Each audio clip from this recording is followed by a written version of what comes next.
Kung sinusubaybayan mo ang showbiz ngayon, alam mo na maraming intriga ang kumakalat tungkol sa isang babaeng producer. Isang babaeng nakalink sa hindi lang isa, hindi lang dalawa, kundi tatlong sikat na aktor, sina Jay Manalo, Jeric Rabal at Jeric Gonzalez. Pero bago tayo maniwala sa lahat ng chismis, kinausap mismo ni Tita Morley Alinio ang babaeng ito para malaman ang totoo. Kasi ang tunay na kwento, ayon mismo sa babaeng pinag-uusapan, ay hindi tungkol sa pag-ibig o romansa. Ito ay tungkol sa kung paano niya minamahal ang kanyang mga artista, ay nagiging malaking intriga sa mundo ng showbiz. Balikan natin ang buong kwento. Para maintindihan ang intriga, kailangan muna nating kilalanin ang babaeng sentro ng lahat ng ito.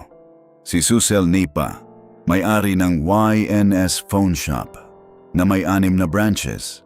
May negosyo rin siya sa Manpower Services International.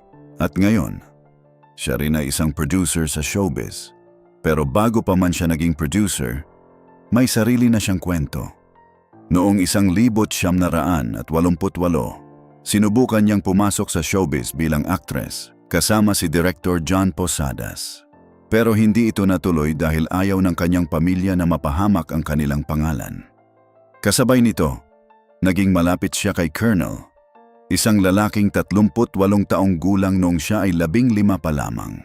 Nagkaroon sila ng 3 anak. Naghiwalay sila pagkalipas ng 7 taon. Kaya naman, nagpatuloy ang buhay ni Susel. Nagpakasal siya muli sa isang seaman. Nagkaroon sila ng 4 pang anak. Sa kabuuan, 7 anak niya mula sa engineering, architecture, hanggang sa medisina at aviation. Lahat sila ay nagtapos. Pero paano siya naging producer? Ayon kay Susel, si Darius Razon, kaibigan niya sa Rotary, ang nag-alok sa kanya na mag-produce ng isang senior moment na pelikula. Sa simula, tumanggi siya. Ayaw niyang masangkot sa showbiz. Pero noong 2023, nag-usap sila ulit kasama si Boboy Tan at doon nagsimula ang lahat. Kaya naman ngayon, si Susel Nipa ay isa ng aktibong producer. May mga proyekto, may mga artista, kasama na sina Jay Manalo, Jeric Rabal at Jeric Gonzalez. At doon nagsimula ang buong kontrobersya. Una sa listahan, si Jay Manalo. Pero ayon kay Susel, walang anumang relasyon sa pagitan nila. Nagkasama lang sila sa pelikulang Deadly Hours. May mga larawan at video na kumalat online, kung saan mukhang sweet sila. Pero ang paliwanag niya, kapag umaawit sila ni Jay, ganoon talaga sila kalambing sa isa't isa. Kaya naman sinabi niya, wala kaming mali siya. Para sa kanya, normal lang ang pagiging masaya at magiliw sa kanyang mga artista. Pangalawa sa listahan, si Jeric Rabal. Pero ayon kay Susel, matagal na silang magkaibigan. Mahigit 11 taon na. May video na kumalat kung saan mukhang malapit sila. Niyayakap siya ni Jeric. Ipinaliwanag niya, kapitbahay niya si Jeric sa Pampanga. Kaya naman sinabi niya, minsan nag-iimbitahan lang sila kumain. Inamin niya, may konting crush siya kay Jeric noon. Pero wala raw itong naganap sa pagitan nila. Sinabi niya, mas naging tunay lang na pagkakaibigan ang naging resulta nito. At ngayon, ang pinaka-explosive sa lahat, si Jeric Gonzalez. Pero ito ang pinakamalaking intriga. Kumalat ang isang video kung saan tinanong ni Susel si Jeric kung pakakasalan ba siya nito. At sumagot si Jeric, we'll get there. Kaya naman, nang lumabas ang video na ito, sumabog ang buong social media. Pero ayon kay Susel, isang eksena lang iyon para sa isang shoot. Sinabi niya, ginagaya lang namin kung paano kami mag-shoot sa hinaharap. Pero hindi lang doon natapos ang kwento. Ayon kay Susel, ang video na iyon ay kinuha ng kanyang line producer nang walang pahintulot at doon nagsimula ang mas malaking drama. Kaya naman, ayon sa kanya, may isang tao na kaibigan lang niya sa loob ng 2 buwan ang humiram sa kanya ng 50,000 piso. Nang hindi niya ito madali ang naibigay dahil sa distansya, nagalit ito. At doon niya kinuha ang video mula sa kanyang cellphone at ipinasa ito sa iba. Pero ang pinakamasakit para kay Susel ay hindi lang ang pagkalat ng video, kundi ang epekto nito sa kanyang pamilya.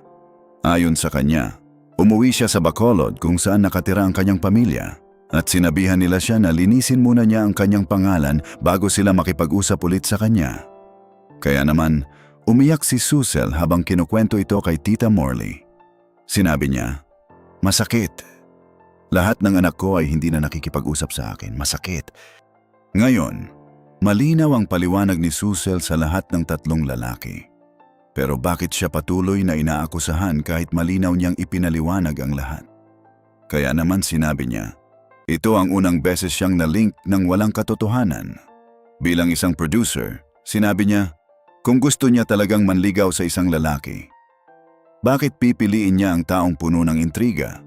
Ayon sa kanya, inirerespeto niya ang kanyang posisyon, pero ang pinakaimportanting bagay na binanggit ni Susel ay ang paggalang sa kanyang mga anak.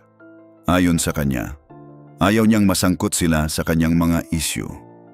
Kaya naman sinabi niya, gagawin niya ang lahat para linisin ang kanyang pangalan, hindi para sa kanyang sarili, kundi para sa kanyang 7 anak na naapektuhan ng lahat ng ito. Maikli, matunog. Pagkatapos ay mas mahaba para bumuo ng momentum. 3 lalaki, isang producer. Walang katotohanan sa lahat ng ito, ayon mismo sa kanya. Hindi ito basta isang intriga na malilimutan sa loob ng ilang araw. Ito ay isang kwento tungkol sa kung paano ang isang simpleng pagmamalasakit sa mga artista ay maaaring baluktutin sa mundo ng showbiz hanggang sa maapektuhan na ang isang buong pamilya. At kung ikaw ay nagbabasa nito ngayon, marahil ikaw ay isa sa mga sumusubaybay sa buong showbiz intriga na ito. Naiintindihan ang pagkamausisa mo, pero hayaan mong ipaalala ko sa iyo. Sa bawat intriga na nakikita natin online, may totoong tao sa likod nito, may totoong pamilya, may totoong sakit ng loob. Bago tayo humusga, bago tayo mag-comment, tandaan natin, hindi lahat ng nakikita natin online ay buong katotohanan. Ang pinaka hindi karaniwang anggulo, hindi ito basta isang kwento ng showbiz intriga.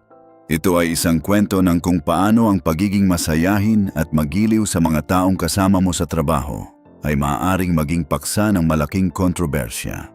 At kung paano ang mga taong pinakaapektado nito ay hindi lang ang mga taong pinag-uusapan, kundi pati na rin ang kanilang mga pamilya. Sa huli, sinabi ni Susel Nipa ang isang bagay na dapat nating pakinggan. Sinabi niya, basta malinis ang konsensya ko, aalagaan ako ng Diyos. Kaya sa susunod na may makita kang intriga tungkol sa 3 sikat na aktor at isang misteryosong babae, alalahanin ang kwentong ito. Kasi kung minsan, ang pinakasimpleng bagay, tulad ng pagmamalasakit sa isang kaibigan o isang artistang minamahal, ay maaring maging pinakakomplikadong intriga sa mundo ng showbiz. At sa huli, ang tanging katotohanan na mahalaga ay ang malaman kung ano talaga ang nasa puso ng bawat isa sa kanila.